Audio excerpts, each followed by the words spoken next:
You don't need a garden to grow your own greens. Puneeta Chhitwal-Varma is going to show us how to sprout your own and save on groceries at the same time. And you don't need a lot of space either.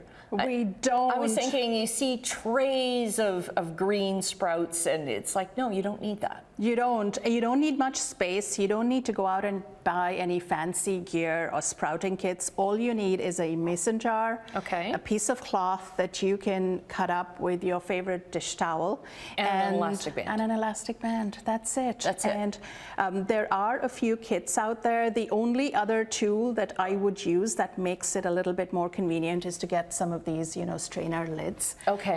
But so you that's can just also a different. So that's just a regular mason jar with a lid on it, and then the plastic lid also works. But really, we have everything we need to grow our own greens right here on the kitchen counter. What do you start with? Like, what seeds are you starting with? So look in your pantry. That would be my first recommendation. Really? You don't have to go out and buy anything? No, you don't. You can, of course, hit up your farmer's market and get their seeds because, right, buy Canadian. But if you look in your pantry, all of our lentils are whole grains. So I've been sprouting barley and wheat and all of the lentils and beans that you see here. And this one in particular is methi. It's fenugreek seeds. So it's in many spice boxes in Canada, and they sprout beautifully. Okay, but you have to look for a whole grain. Yes, so those are the whole grain, a seed or a bean that is not hulled. I've tried the last 2 weeks, Annette. My home has been a grow up, and so I've tried everything in a good way, right? It's only lentils and beans and spices here, but so avoid words like hulled or polished, because those will not sprout because the seed has been polished off. Okay. So how do you even get started? So you've got this beautiful, just a clay pot here, but you could do it on a plate, right? You can do it on a plate. You can do it.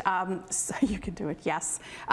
My favorite way to sprout microgreens is in a mason jar. So this is incredibly cute and Instagram worthy. Right, and you don't have to cut it. You're saying, like, eat it like that. Eat it like that, and we can try this live on air. I don't know if you're brave enough. Yes, you are. Yummy, right? So this. Oh, that's really good. What is that one? So these are brown lentils. I wonder if the camera can catch it, but these are brown lentils. You can do this with. You can sprout. Oh, so you can see that the little lentil seeds there that it sprouted. And this is only about a week. This is 9 days, so they're a couple of days over. So I would have started cooking them if I wasn't coming on TV, right? Okay. I would have started cooking with these 2 days ago. But this is how they look in a mason jar. And root, seed, sprout, leaf and all is food. Now, do you incredible. Add water to it, or how do you make them start to grow? So there's 3 things that you need. You need a little bit of water. So let's talk through the steps really quickly. So I've got day 1, soak your seeds in an inch of water. Here. Yes. Okay.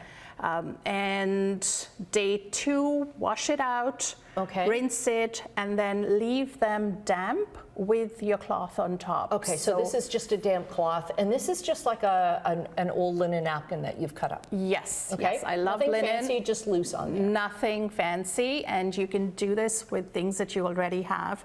I have an older piece of dish towel that gets used and reused every time. Yes. Okay, I like that, reusing again. Yes, for sure. And we've got a minute left, so. So this is day 3. As you can see, the sprouts, the germination has started. It's about half a centimeter long. Some of them are a little longer. Day 4 is when things get really exciting. So this is radish seeds. This will become kind of this. Okay.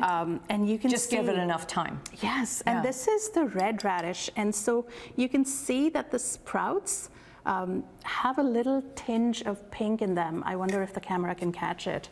And day 5 is, gosh, I wish you could smell it, but Annette, you can, and it's got this spicy. Oh, I like that. So this is fenugreek, and it has the spicy excitement of fenugreek. They sprout. And you would just add those on top of salads then, and lots of nutrients in that. We've run out of time, but you've got all the details in your book. Yes, so the first few days are in my book, Good Food, Healthy Planet, and then we'll sprout them a little bit more. Right, and we'll get the link up to your blog as well, because you've got all kinds of details on that. Yes, I've got the steps in there. Thank you so much. And for bringing some that we can share here. Right. Okay, Food is we'll awesome. get that up on our website at chch.com/morninglive.